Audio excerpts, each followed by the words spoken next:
Oh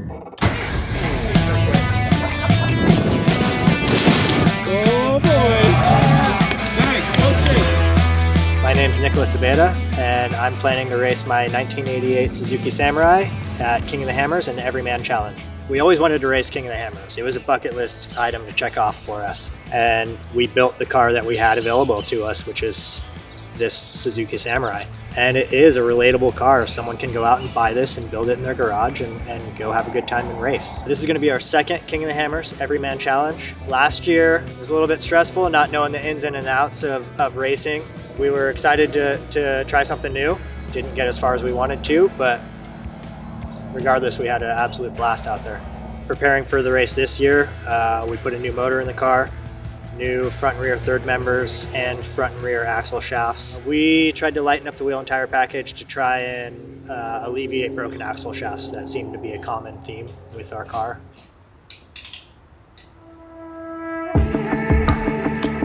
Just an everyday dude with a job doing construction and trying to provide for my family and balancing a personal life and my family life and working on a race car full time with basically a year's long worth of prep is it's difficult, but it really is just a small, close-knit group of friends. Brought a little bundle of joy into the world in November, and yeah, it provided its own challenges, but we just wanted to include them in the lifestyle that we enjoy. King of the Hammers, the whole event is an adventure in itself. We're planning to drive the car there, race it. We'd love to finish, that's the goal. Regardless what happens, our ultimate goal is to drive the car back home.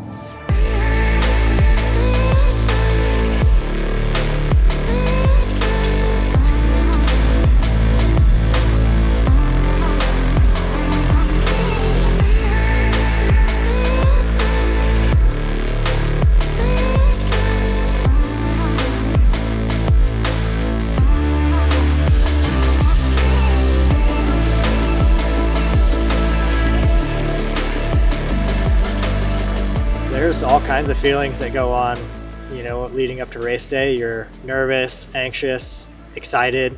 I think we were less nervous and anxious this year than last since we knew what to expect. So we were just trying to make it fun and have a good time and not stress too much about it. There were a lot of people that helped us get here and get to where we are. I don't like to call it my car anymore because so many people have worked on it and touched it, and you know, Bent Motorsports, those guys gave us the avenue to build a car like this.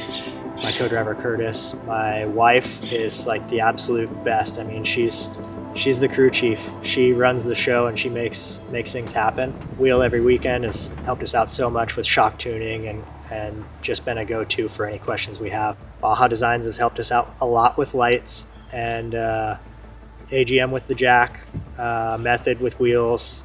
Whether these people know they've helped us or not, I'm thankful for it.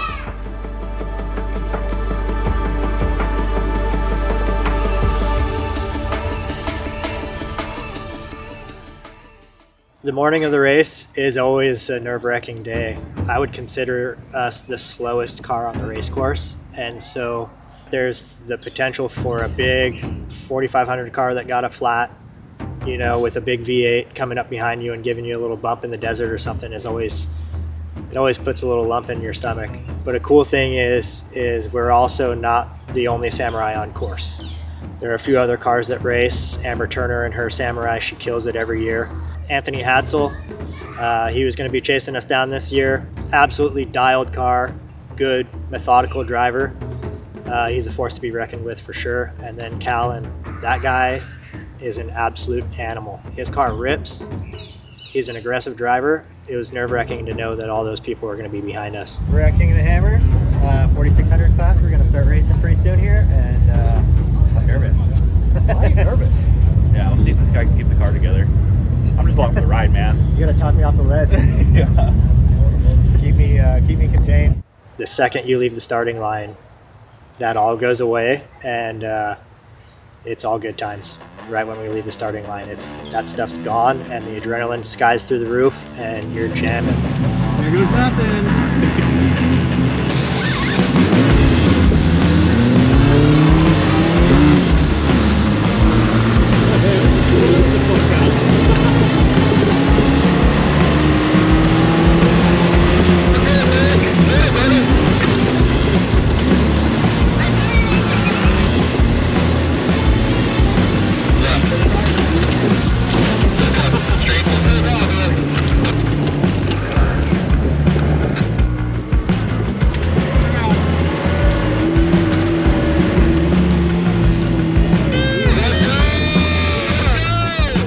Turkey Claw, that whole trail, it's like a stadium seating. It feels like all the way down the side of the rock trail. So when you pull down into the trail, you can hear people yelling and cheering. We pulled into Turkey Claw and it was an absolute traffic jam. There were people just lined up all along the right-hand side of the course. We either sit in line or we try and take the option line that we run all the time to the left. And I was like, you know what? We came to race. Whether we're in the point standings or not, let's at least put on a show and go have a good time. We know how to wheel. Let's have fun. Down a little bit. Probably good. Come on, baby. Come on, little baby.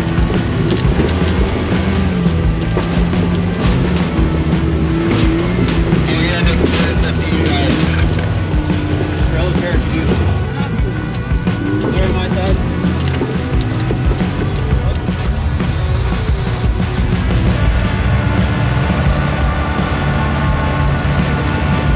What's the big rock on my side? There it is. There it is.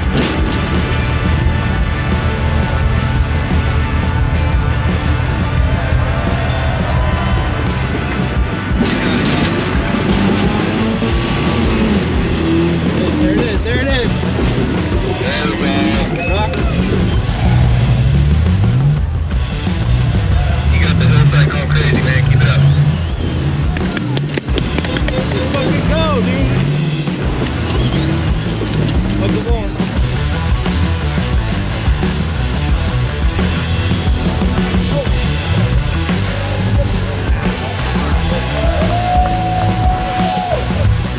Did I still out of breath? It's alright, dude. Take it easy. So we made it through the main section of Turkey Claw, came around the corner, and then you get to the last short rock section, and there's I believe it was a 4800 car that was just diffed up on the right-hand side, which is the section we always run. We usually don't take any option lines to the left, but that was our only option. So we pulled off to the left, went to go pivot around a rock, and the car just fell into a hole, and it just started tipping. It felt like it wasn't going to stop. Okay. We have 2 fuel cans that we grabbed out of the back of the garage. Nope. Easy. Fuck. Oh boy.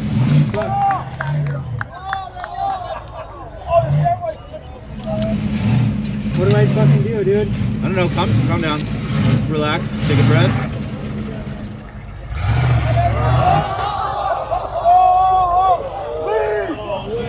Which way does the car want to lean? Like that way? Yeah, I know, but like, what does it do if you turn into it? Don't breathe. There was a course official that was saying, go driver, and my co-driver was saying, don't listen to him, there's a rock right here, I know if you can get down to it, it'll catch you and it'll ride us back up. Go that way? No, turn in. I'm watching the spotter guy. You need to turn into these rocks. I'm telling you.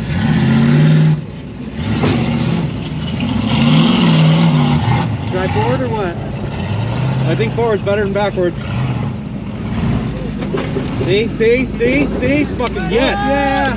Nice! Go straight! Drop passenger! The car felt like it was on 2 wheels. I swear we were so close to rolling. And it caught that rock, the only rock he could see out of the corner of his eye. Caught it and just righted itself back on its wheels. And it was awesome. We were so stoked. We were yelling and screaming and hitting the horn, and it was a good time. We must have passed like 15 or 20 cars, and it was so much fun. That was like the highlight of our race day. That set the tone for the rest of the day. Holy shit, dude. What a fucking save. Fuck yeah.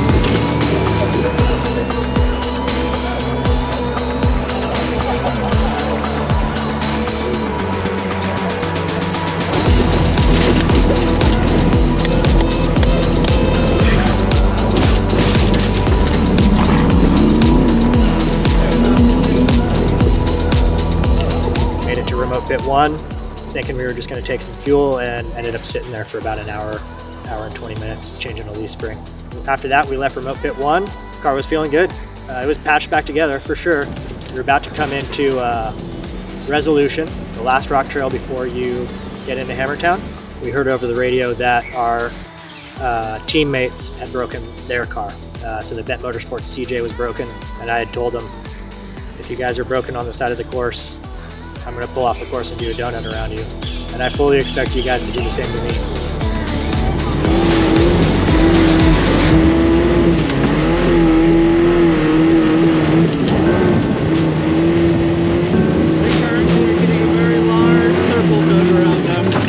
Did a good old Brody around him and took back off into Resolution, and then that's when karma caught up to us. So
can I go that way? Yeah, that's why it's stalling my clutches. You can give it a try. It's really dug out in this under this rock. But if you stay hard to this side, you might be able to get up it. All right. I wonder if that's what the clicking is.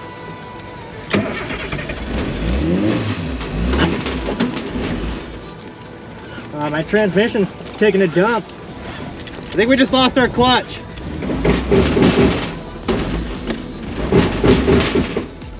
Dude, what is that?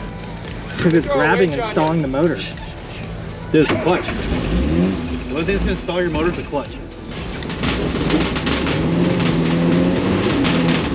We were hearing a ticking noise, and we decided to drive the car a little longer. We ended up finding in Turkey Claw that the clutch cable had broken. We didn't have a spare. Didn't feel like getting caught way out in the rocks in an unmanageable area to recover the car. So right after Turkey Claw, we called it quits and we went back to camp.